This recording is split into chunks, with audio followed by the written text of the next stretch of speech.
In this video, we will be exploring derivatives, and in particular the derivative of our loss function. But it's just going to be, we're going to play a little bit with the numbers and with the functions, so it's not, you don't really have to watch this video if you don't want. So feel free to skip it. Otherwise, bear with me and let's do some calculations, basically. Like I told you before, the derivative of a function in a certain point, for example, this point right here, the derivative of the function in this point corresponds to the slope of this line right here, that you can see.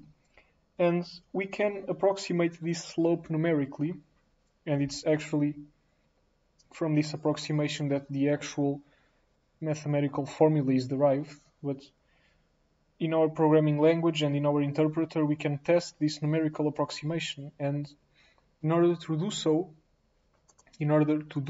let me draw a rectangle here and let's zoom in on this region. So zooming in, we get, this is the window we are zooming in on. And let me draw the function. And I know that strictly speaking I should draw something more or less from here to here, but in order to make my drawing easier, let me do something like this. This is much easier for me to explain how everything works. And then let's draw these vertical lines that are coming from below and that mark the original point and then a point that is slightly to the right.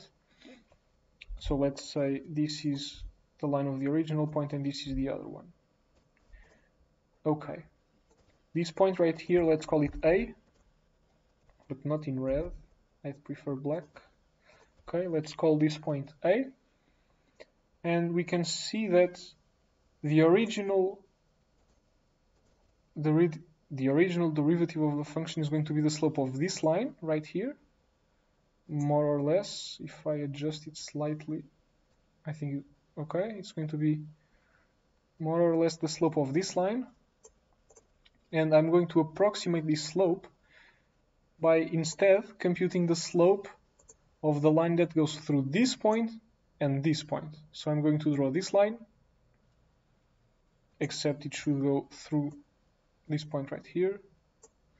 And now I'm going to find the slope of the red line and say that it's close to the slope of the black line.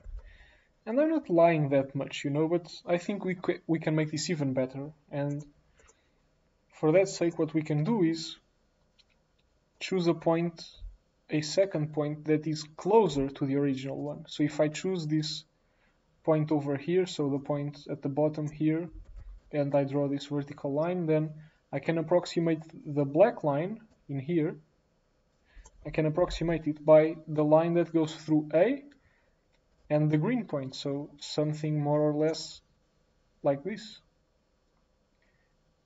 And you can see now that this green line that is between the red and the black ones is closer to the black one. And I can keep repeating this process. I can pick a different point, maybe in here, and make it go through the function and then approximate the black line with the line that goes through this point and that point, and that would mean something like this, and we can see this is even closer. And that's exactly what we are going to do with our programs. Sorry, not with our programs, but with our exploration. We're going to pick some points and then vary the distance from the point to another reference point. And in particular, we want to make this distance smaller. And we will see that the values we will be calculating will be getting closer to some value, and that value is the derivative, or the value of the derivative we are looking for. And the only thing that remains is in knowing how to compute the slope of a line when we have 2 points in the line. Well, it's very easy, trust me. We just need to know this distance, so the width of this gap, and then the vertical distance that goes from the 2 points. And we end up with a very simple formula. Now, I think I'll write the formula down just for good measure. So if this is a function f, so the name of the function is just f, a short name, the formula will be this height right here divided by this width. And the way you compute the height is by subtracting the function in this point with the function in that point. And so notice that if we call dx to this distance, the distance in the x-axis, then this point over here is a plus dx. I hope you agree with me. And then the function over here will be f on that point. The function over here is f on that point. And so we just subtract the two, f of a. And now we can divide everything by dx, because that's the horizontal gap. And this is very easy to do and to experiment with. Let's open the APL interpreter. And I have the MSCL loss function right here. And the drawings I was making were with a function that only takes one variable. So let me go ahead and fix the left argument of the MSCL loss function. Sorry, I keep saying MSCA when it's MSE in English. You'll have to forgive me for that. So as we fix the left argument, then I can give it some other number, and now my f can be, I'll actually define f so that it becomes clearer. Now my f is a function that takes one number and computes something. So let's find out what the derivative of f is when a is 3. So what I have to do is define some small jump which corresponds to this jump over here. So let's do this and now scroll right. How do I scroll right? Okay, like this. So dx is this distance, this horizontal distance.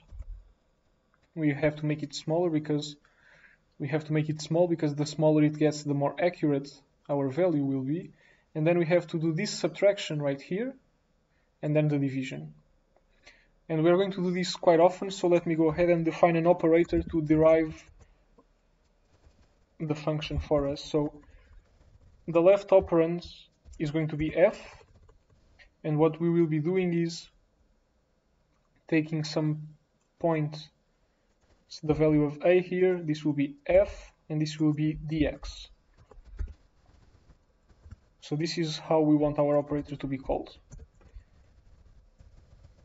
and to work. So let's do that. Let's say that we want to divide dx by that difference over there, and that difference over there is, and I hope you don't get too confused by me doing everything. Let's just use a couple of parentheses here so we can do everything nice. So this is the function we want to differentiate, this is the reference point, and this is the point on the right, because to the point I added dx, and then I'm going to subtract the function applied on w, on omega. And now I can do dx f a, and a is 3. Okay, so with dx equal to 0.1, this is the estimation we get. Now what we have to do is make dx smaller and smaller and see where it goes. So as we keep going, it looks like it's getting closer and closer to -2. I don't know if you agree with me or not.